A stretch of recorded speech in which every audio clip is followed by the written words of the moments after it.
everybody, I am Oscar W. Fitchett. And I'm Gary Bradshaw. And we are picking right up where we left off with our Christopher Nolan reviewing series. This is the fourth film in his filmography, thus our fourth review in this series.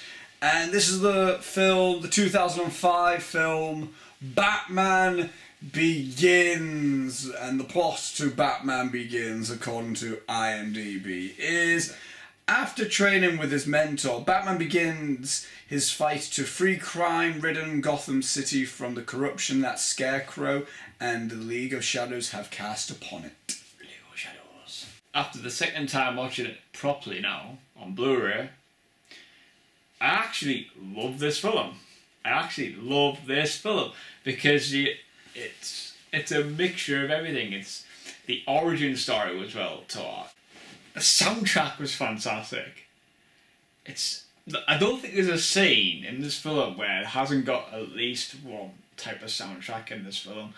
There's at least one scene in it with some sort of score play.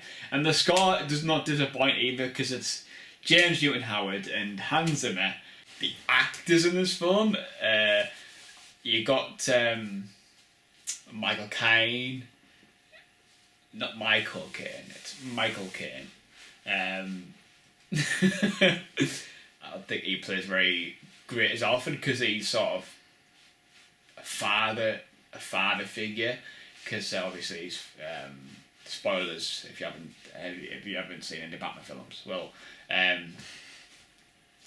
it's not a spoiler. The Wayne family gets shot. Yeah, exactly. Thomas and Martha Wayne gets shot in the face. So you got that on the chest. You got Michael Caine as a father figure. Then you got the main man himself, Christian Bale, as the Batman. He's a good Batman. I think he's probably the second best Batman. You don't see him much as Batman though, in this one at least. Until mid. He's way more Bruce Wayne than he is Batman. Yeah. Yeah, he is. Yeah, which that's a good thing because you don't really want to. It's better for like story development. Oh yeah, I like that. Yeah, I like that. Yeah. I like how this is more of a Bruce Wayne film than a Batman film. The cinematography, that's just great ourselves, and the wonderfulness of Wally Pfister because he's a flippin' legend. Can't direct, but he can shoot really well. Yeah, he can shoot. He can hold a camera excellently. Yeah, they should have make serious shots of Batman standing on things. Probably one of the best cinematographers out there. One of the best. When I say one of the best, it's obviously Deakins and Emmanuel Lubezki. Yeah, That's really good. Hoytman or whatever he's called. Van Hoytman. Hoyt Van Hoytman. The story is quite it's Batman, so it's been told that many times, but I think Batman Begins tells it. Well, as a cinematic, I think this is one of the first cinematic. It's not one of the first cinematic ones, but like it's one of the first, isn't it? One of like the origins. Hopefully, I haven't origins before. There's been that many. It's one of the first cinematic Batman origins that go into this much detail. Yeah. With his origin. Yeah. That's what makes it stand out probably as well. Because the story's been told that many times, you want to have something fresh, which this field does feel fresh, especially for new fans that want to join us, that want to join the Batism. They want to be baptised. They want to be baptised. Yeah. Oscar with his one-liners. I could be a Bond. Yeah, you could be a Bond. The negative I want to get out the way, which, if you know me, you probably might have guessed it. It's the CGI. Okay. It's the CGI.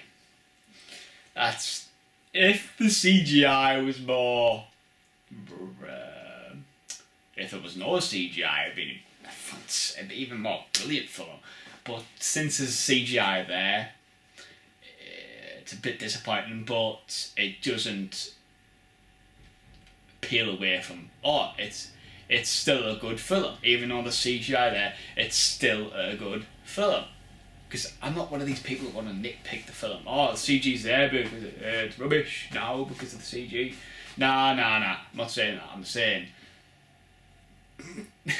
it could have been. Knowing Christopher Nolan, he wants to be practical. Oh, it definitely seems like this was more of like a studio decision as opposed to his decision type. Yes, because all of his films up to now have been practical. Well, all of his films up to this point haven't really needed CG. Exactly, yeah. He's probably just they've all been like small crime films. It's experimenting.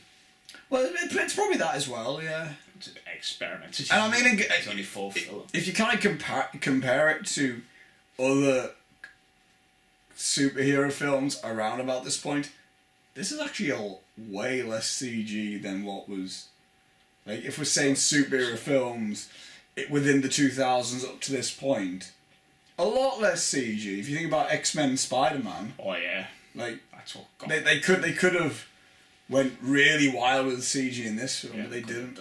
Yeah, they didn't. It's a lot more practical than. I do agree some of the CG shots are a bit like, that's noticeable. Yeah, it's noticeable. Like some like the train shots and everything like that, and like some of the city shots, like that doesn't feel right. Yeah. But if you compare it to something like Spider-Man, where it's like very CG heavy. Yeah. One thing I do have to say that I think it really stands out about this film is that this is some of the better acting. Yeah. Of a Nolan film, at least. Yeah. So far. But you've got experienced actors on board. I do think that the acting in Insomnia is better, actually. Like with Pacino and Robin Williams, like that. That's like, there's nothing like that in this film. I feel like, you know, that scene with Pacino and Williams on the boat and everything, and they're just talking, and it's like, oh, there's nothing like that in this film. But what it does really well, it does really well at giving a lot of emotion and depth to the Bruce Wayne character, which is something that I think Bruce Wayne needed in cinema, personally. Live action cinema. People may complain like, oh, it's just the Batman origin story. To get the Batman, we know Batman already. We don't know him that well. Of course, you know his parents die, and you know he becomes Batman, but no one really knows. No one. That it hasn't really been explored that well of how he became Batman. How does he know all this training? How does he make the suit? How does he? Why is he Batman? Yeah. You know what I mean? And they explain it very well in this film, like how he trains with the League of Shadows, the League of Assassins, League of Shadows, and Ra's al Ghul. For people who know me, know that I love any type of Asian cinema, and especially like samurai stuff like that. And I'm not giving this film a pass because of that one thing. I'm just saying that really added to my enjoyment of this film. The fact that Bruce Wayne learned his Batman fighting skills essentially by samurai training.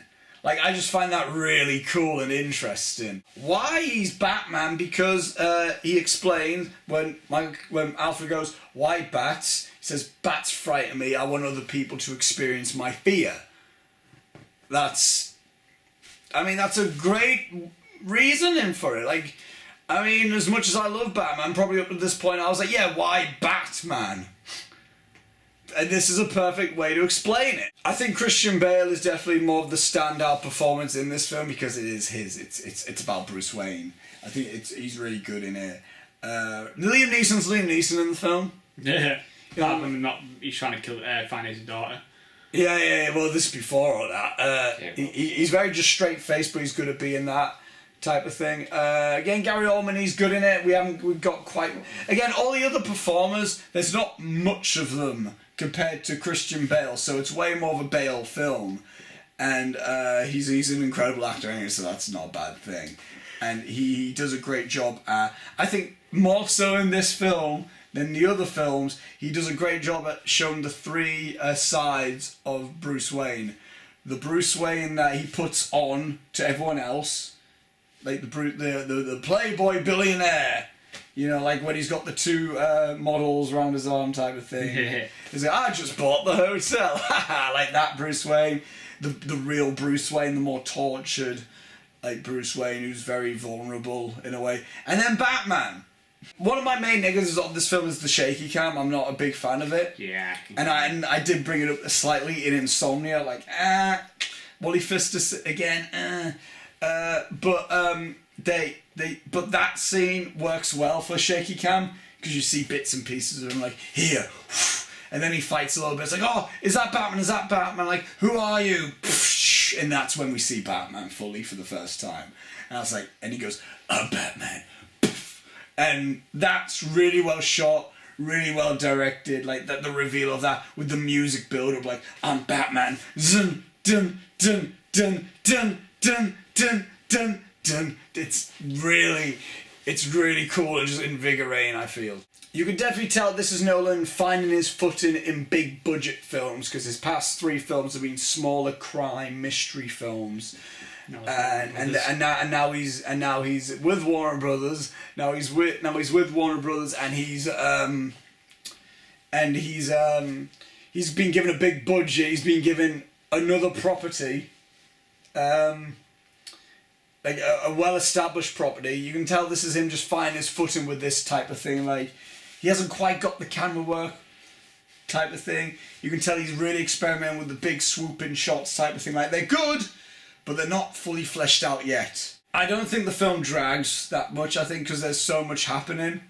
Like, there's stuff always happening. There's nothing like, there's no stalling. There's always stuff happening in this film to always keep you interested. And with a 2 hour and 20 minute film, you need that to happen, because, I mean, I've sat through films that's 2 hours and 20 some odd minutes that have felt way longer. Example, quite a few Roger Moore Bonds, there's a few Connery Bonds, like, that we've had to sit through where we're like, is this gonna end anytime soon? Because there's just nothing happening. And another example, there's a film that Will show me, which hopefully me and him did discussion video of, Takeshi Kitano's Violent Cop, which is only an hour and 40 minutes, and that feels way longer than this film, which is 2 hours and 20 minutes. Yeah. And that's an example of how good Nolan is at pacing a film, and he knows what needs to be important in the film, and everything in this film felt important. Everything felt needed, and there wasn't a part which I'm like, why wasn't this in there? I felt very satisfied with this film. I was happy with the story. I like it, like how we explore more of the League of Shadows and Ra's al Ghul and that element of it, and also Falcone. I'm happy that we got an insight of Gotham mobs and that stuff, and a little bit of Arkham Asylum. We got a little bit of everything. We got a good amount of everything in this film. It wasn't too much of League of Shadows. It wasn't too much of the mobs. It wasn't too much of Arkham Asylum. I think if I have a negative in this film, I would say the CGI does feel kind of out of place at point. Like, some of the CG does feel out of place. And some of the CGI, like the bats coming out of Scarecrow, and like most of the fear toxin stuff, I think is really good effects. Like when Batman's like, who are you working for? Like, that's really effective. But some of the CG, like where it's shots of the decrepit city and stuff like that, it's like, and I'm not a big fan of Katie Holmes in this film. She's not in it enough for me to really complain about her, but I think her performance is kind of weak in this film. I think that's really all my thoughts on this film. It's a very enjoyable film. You like it a lot. It's another strong Nolan film. It's not a weak one. He's so far of the 4 films he's done, he hasn't really done a weak film. What are your guys' thoughts on Batman Begins in comparison to his previous other 3? Not comparing it to other Batman films, you can do if you want, but the discussion that I'm laying out there is in terms of Nolan's other films. How do you feel it compares, and how do you feel Nolan transitioned from 3 smaller films to a big budget film? And you can follow the entire Heel crew on Twitter and Facebook. Twitter, Instagram, and you can like us on Facebook and all that jazz. You know the gist down below with the description. And the next Nolan film we'll be reviewing is The Prestige, the last Nolan film you have yet to see. I have not seen The Prestige, so that'd be quite interesting. I'm really looking forward to rewatching The Prestige, and especially with this guy. That should be a good one. That should be a good review. And till next time, guys, we shall see you later, and goodbye. Saying it like a bond.